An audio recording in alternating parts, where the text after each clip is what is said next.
Hello everyone, I am Ganesh sir. Welcome to my channel.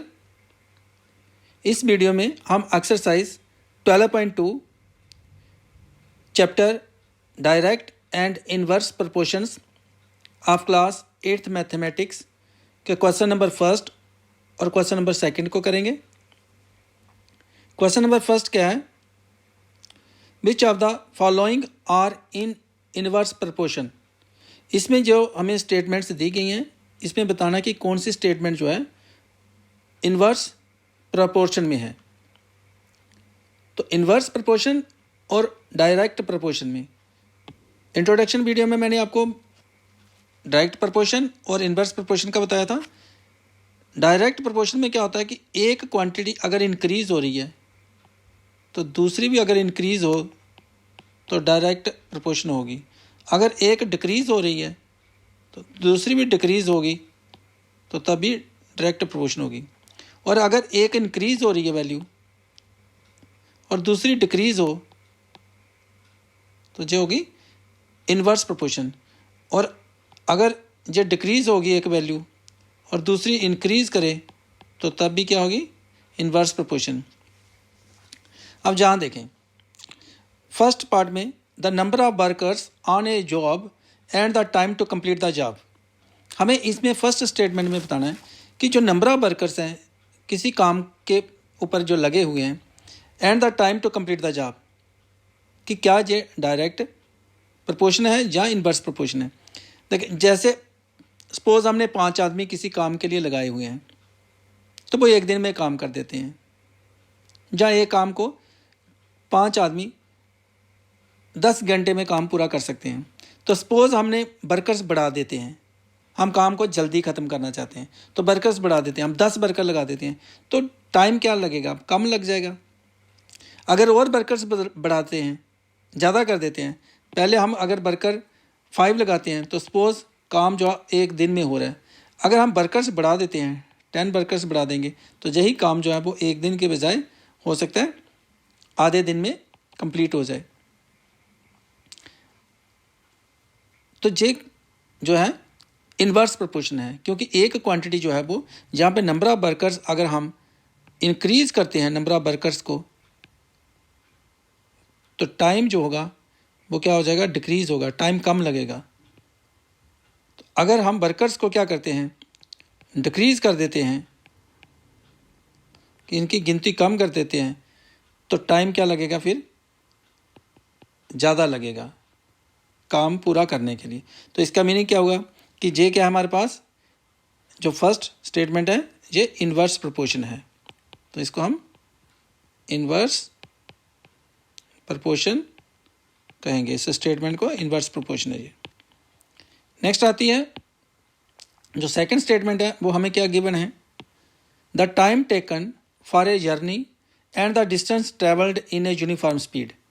Time taken for a journey and the distance travelled in a uniform speed. Uniform speed में हो गया, suppose आप car में बैठे हुए हैं, time taken for a journey and the distance travelled. अगर आप 1 घंटे में 20 किलोमीटर डिस्टेंस ट्रेवल कर सकते हैं, 1 आवर में अगर 20 किलोमीटर डिस्टेंस ट्रेवल हो रहा है, सेम स्पीड है, स्पीड ना कम करनी है ना ज़्यादा करनी है। तो अगर आप 2 घंटे सफ़र करते हैं, 2 घंटे कार चलाते हैं तो कितना डिस्टेंस कवर हो जाएगा? 40 किलोमीटर। इसका मीनिंग क्या होगा कि अगर 3 घंटे चलाते हैं, क्योंकि स्पीड ना कम करनी है ना ज़्यादा करनी है, तो 3 आवर लगाते हैं तो डिस्टेंस कितना कवर हो जाएगा? 6 किलोमीटर। जैसे जैसे आप टाइम बढ़ाते जा रहे हैं तो डिस्टेंस भी बढ़ता जा रहा है। तो इसमें क्या हो रहा है इस केस के अंदर कि एक क्वांटिटी इंक्रीज़ कर रही है तो दूसरी भी क्या कर रही है? इंक्रीज़ कर रही है। तो ये जो है प्रोपोर्शन है, जहाँ पे ये केस जो है वो डायरेक्ट प्रोपोर्शन हुआ।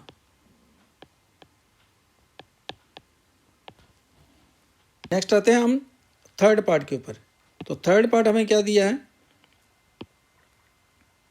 जो थर्ड पार्ट में है area of cultivated land and the crop harvested. Area of cultivated land, अगर एरिया बढ़ाते हैं, लैंड का एरिया ज़्यादा करते हैं, ज़्यादा ज़मीन को हम कल्टीवेट करते हैं तो क्रॉप हार्वेस्टेड क्या करने पड़ेगी, ज़्यादा हार्वेस्ट करने पड़ेगी, फसल भी ज़्यादा होगी उसमें। तो जहाँ पे क्या हो रहा है कि अगर हम एरिया बढ़ाते हैं, इंक्रीज़ करते हैं, तो क्रॉप हार्वेस्टेड भी क्या करेगी, इंक्रीज़ करेगी। ये अगर इंक्रीज़ होती है तो क्रॉप हार्वेस्टेड भी इंक्रीज़ करेगा, क्योंकि एरिया बढ़ेगा तो क्रॉप भी ज़्यादा होगी। अगर इसको हम डिक्रीज़ करते हैं, यहाँ पे अगर हम इसको डिक्रीज़ करते हैं एरिया को, तो क्रॉप हार्वेस्टेड भी क्या हो जाएगी, डिक्रीज़ होगी, कम फसल होगी अगर हम कम एरिया को कल्टीवेट करते हैं। तो ये कौन सा केस हो जाएगा, इसमें भी डायरेक्ट प्रोपोर्शन का होगा, क्योंकि अगर एक क्वांटिटी को बढ़ा रहे हैं तो दूसरी क्वांटिटी भी क्या आ रही है, बढ़ रही है, और अगर एक क्वांटिटी को कम करें तो दूसरी भी क्या हो रही है, कम हो रही है। तो ये क्या आ गया, डायरेक्ट प्रोपोर्शन है ये।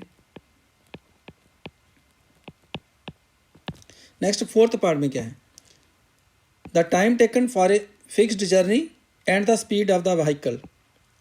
Time taken for a fixed journey, जो कोई जर्नी हमने कोई सफ़र करना है वो फिक्स है, और जो स्पीड है जिस गाड़ी में हम जा रहे हैं उसकी स्पीड जो है वो क्या होगी। सपोज हम जहाँ पे इस पॉइंट से इस पॉइंट पे आना चाहते हैं, ये डिस्टेंस जो है फिक्स है ए से बी। अगर हम स्पीड बढ़ाते हैं, अगर स्पीड को इंक्रीज़ करते हैं, तेज़ चलते हैं, तो हमें टाइम क्या लगेगा, कम लगेगा। यहाँ पे जो टाइम होगा वो कम लगेगा।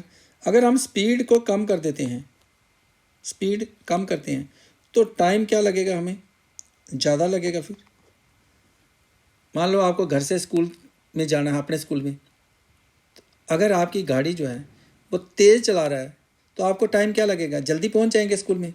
तो अगर गाड़ी आहिस्ता आहिस्ता चला रहा है तो आपको टाइम ज़्यादा लगेगा। तो एक क्वांटिटी अगर डिक्रीज़ हो रही है तो दूसरी क्या कर रही है, इंक्रीज़ कर रही है। तो अगर एक इंक्रीज़ करेगी तो दूसरी डिक्रीज़ करेगी। तो इसका मीनिंग जो क्या हुआ, ये इन्वर्स प्रोपोर्शन है। जब एक क्वांटिटी इंक्रीज़ करती है दूसरी डिक्रीज़ करे तो इन्वर्स प्रोपोर्शन।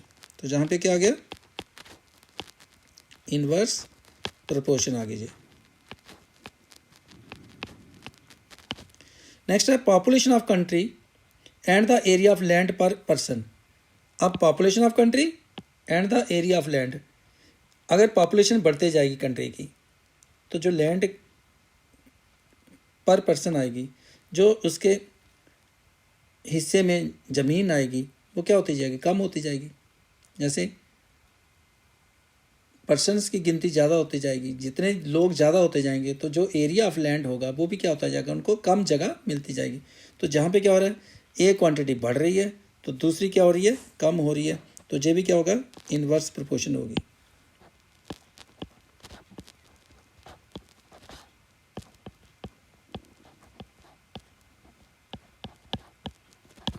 अब करते हैं हम क्वेश्चन नंबर सेकंड। तो क्वेश्चन सेकंड में हमें क्या है given, in a television game show the prize money of ₹1 lakh is to be divided equally amongst the winners. जो प्राइज मनी है, जो टेलीविजन गेम शो हो रहा है, 1 लाख रुपया डिस्ट्रीब्यूट करना है विनर्स के अंदर, इक्वली डिस्ट्रीब्यूट करना है। जितने भी विनर्स होंगे उनको बराबर बराबर मनी जो है वो प्राइज मनी जो होगी वो देनी है। Complete the following table and find whether the prize money given to an individual winner is directly और inversely proportional to the number of winners. तो हमें एक तो इसको टेबल को कंप्लीट करना है और इसके बाद हमें ये बताना है कि ये जो प्राइज मनी गिवन हो रही है किसी विनर को, इंडिविजुअल विनर को, क्या वो डायरेक्टली है या इनवर्सली है। तो हम इसका टेबल कंप्लीट करते हैं। पहले कंप्लीट करते हैं फॉलोइंग टेबल को, जो टेबल दिया है इसको टेबल को कंप्लीट करना है और फिर हमें यह बताना है कि ये डायरेक्टली है या इनवर्सली है। यहाँ देखें इसका, अगर हम इसको देखें इस क्वेश्चन में, देखें यहाँ पे एक विनर है तो प्राइज मनी उसको 1 लाख रुपया ही मिल रहा है। अगर 2 विनर्स होते हैं तो प्राइज मनी कितनी आ रही है, 50,000। अब 4 विनर्स हैं तो प्राइज मनी कितनी आएगी, क्योंकि जो 1 लाख रुपीज़ है उसको 4 से डिवाइड कर देना है। तो हम जहाँ पे ऐसा कर सकते हैं इसको कि नंबर ऑफ विनर्स कितने हैं, नंबर ऑफ विनर्स अगर 4 हैं तो prize money, price for each winner क्या आएगा, उसको हर एक विनर को क्या प्राइस मिलना है। 1 लाख को हम क्या कर लेंगे, 4 से डिवाइड कर लेंगे इसको, तो ₹25,000 यहाँ पे 25,000 आ जाएगा इसका, कि जो 4 विनर्स हैं उनको 25,000 जो है वो प्राइज मनी मिलेगी। अब जब विनर्स 5 हैं, नंबर ऑफ विनर्स कितने हैं, 5। जब नंबर ऑफ विनर्स 5 हैं तो प्राइस फॉर ईच विनर क्या होगा, उनको जो प्राइस मिलेगा हर एक विनर को वो क्या होगा, 1 लाख को अब डिवाइड कर लेंगे हम 5 से, जो नंबर ऑफ विनर से डिवाइड कर लेंगे, तो इसमें आ जाएगा ₹20,000। तो हमारे पास ये आ जाएगा 20,000। अब विनर्स कितने हैं, 8। नंबर ऑफ विनर्स जब 8 होंगे तो प्राइस फॉर ईच विनर क्या होगा, अब जो टोटल प्राइस है उसको किससे डिवाइड कर लेंगे, 8 से, मीन्स 1 लाख को 8 से डिवाइड कर लेंगे, तो इसमें आ जाएगा, तो जो 8 विनर्स को प्राइस मिलेगा वो ₹12,500 होगा।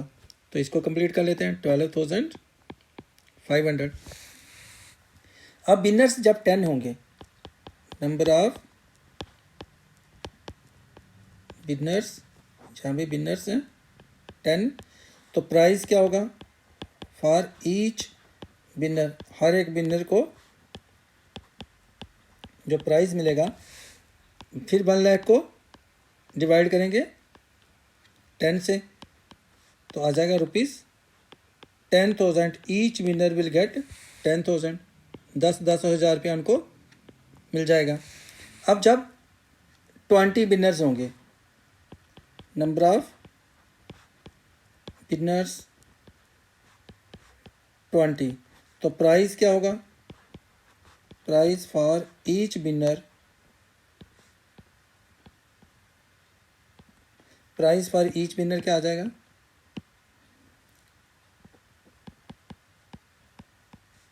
1 लाख को 20 से डिवाइड कर लेंगे तो ₹5,000 आ जाएगा। तो ये हमने कर लिया टेबल कंप्लीट। जो टेबल हमें कंप्लीट करना था कि एक विनर है तो प्राइस 1 लाख ही मिल गया उसको, 2 विनर्स हुए तो 50,000, 4 विनर्स हुए तो 25,000, 5 विनर्स हैं तो 20,000, 8 विनर्स को 12,500, 10 विनर्स हैं तो 10,000, 20 विनर्स हैं तो 5,000 इनको प्राइज़ हुआ। अब हमें बताना है कि क्या ये जो प्राइज़ मनी है, इंडिविजुअल को जो प्राइज़ मनी मिल रही है, क्या ये डायरेक्टली है या इन्वर्सली है to the number of winners. तो जहाँ देखें जो प्राइज़ मनी है, जहाँ पे जैसे जैसे विनर्स बढ़ते जा रहे हैं, विनर्स बढ़ रहे हैं, 1 हुआ 2 4, तो प्राइज़ मनी क्या होती जा रही है, डिक्रीज़ होती जा रही है। मीन्स एक क्वांटिटी इंक्रीज़ हो रही है और दूसरी क्वांटिटी क्या कर रही है, डिक्रीज़ कर रही है। तो ये क्या होगा, इन्वर्स प्रोपोर्शन होगा, क्योंकि एक वैल्यू ज़्यादा होती जाए, इंक्रीज़ होती जाए, दूसरी वैल्यू डिक्रीज़ होती जाए, तो ये क्या होता है, ये कौन सा केस होता है, इन्वर्स प्रोपोर्शन का। तो इसके हम लिख सकते हैं, it is a case of inverse proportion, means the number of winners prize money given to individual is inversely proportional to the number of winners. Here the prize money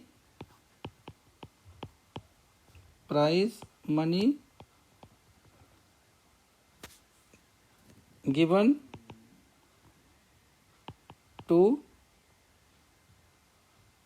an individual winner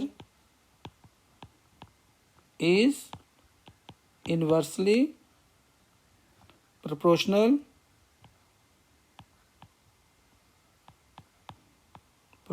to the number of winners.